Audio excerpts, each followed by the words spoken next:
Bonjour tout le monde.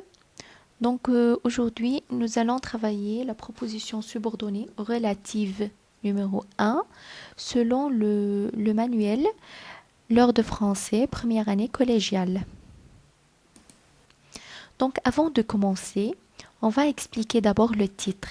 Que veut dire proposition subordonnée relative?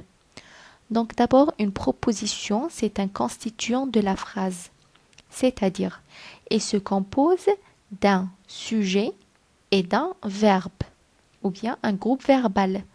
Donc, tout simplement, une proposition, c'est un sujet plus un verbe. Alors que une phrase peut avoir plusieurs propositions. Puis nous avons subordonné, donc à une fonction par rapport à un mot d'une autre proposition. Ça veut dire qu'il y a plusieurs propositions et la proposition subordonnée, elle a une relation avec la première proposition par un mot. Alors, la proposition subordonnée est liée à la première proposition ou bien la proposition principale par un pronom relatif.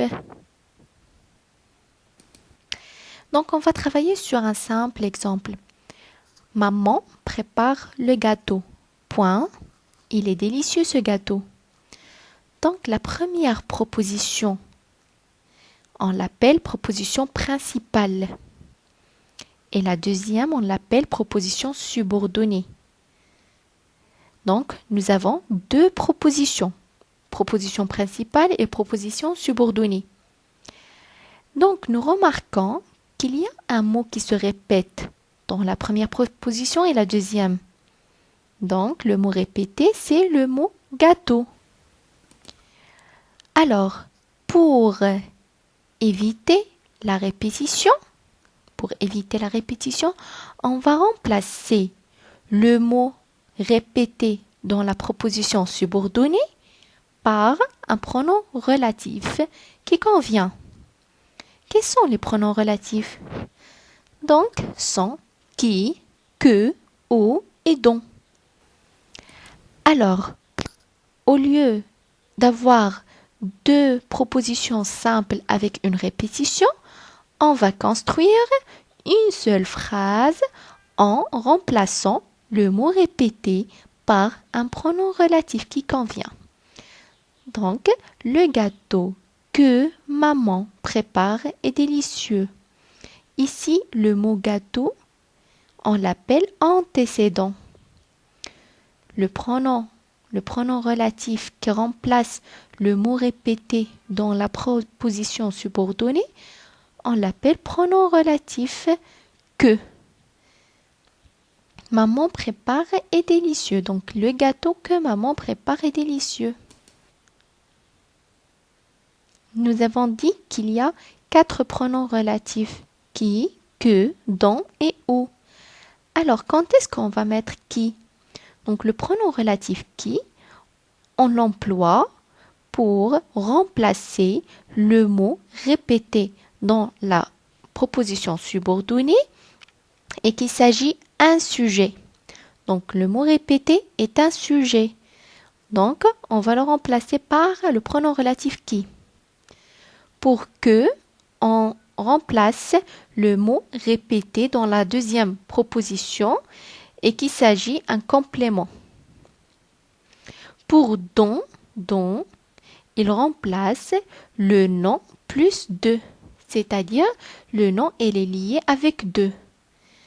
Et puis il y a où, ce pronom relatif est toujours complément circonstanciel de lieu ou de temps, c'est-à-dire pour remplacer le mot répété qu'il s'agit un lieu ou bien un temps. J'ai mis ici quelques exemples. Donc, commençons par le premier exemple. Tu prends toujours les tonneaux vides. Point. Les tonneaux vides font le plus de bruit. Donc, il y a une proposition principale et il y a une proposition subordonnée. Donc, le mot répété, c'est les tonneaux vides. Alors, la nature du mot répété dans la proposition subordonnée, c'est un sujet. Donc, les tonneaux vides font le plus de bruit. Donc, c'est un sujet. On a dit que le sujet, on le remplace par qui. Donc, on dit, tu prends toujours les tonneaux vides qui font le plus de bruit. Deuxième exemple. L'innocence est un trésor. Nous devons garder ce trésor avec soin. Donc, le mot répété, c'est ce trésor, le trésor. Alors, la nature du mot dans la proposition subordonnée, c'est un complément. Donc, ce que remplace le complément, c'est que, le pronom relatif que. On va dire, l'innocence est un trésor que nous devons garder avec soin. Troisième exemple. Certains élèves font de rapides progrès. Ces élèves travaillent avec constance. Donc, le mot répété, c'est les élèves. Donc, la nature de ce mot répété dans la proposition subordonnée, c'est un sujet. Donc, on va le remplacer par qui. Certains élèves qui travaillent avec constance font de rapides progrès.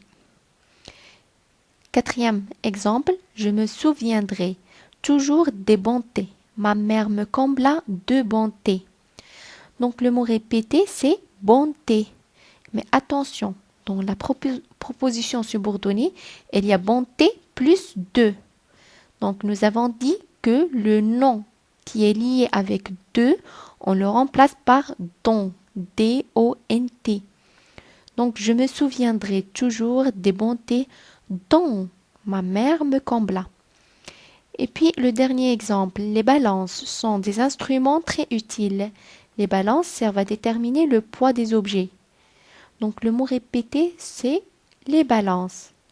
Alors l'emplacement, bien la nature de ce mot répété dans la proposition subordonnée, c'est un sujet. Donc on va le remplacer par qui?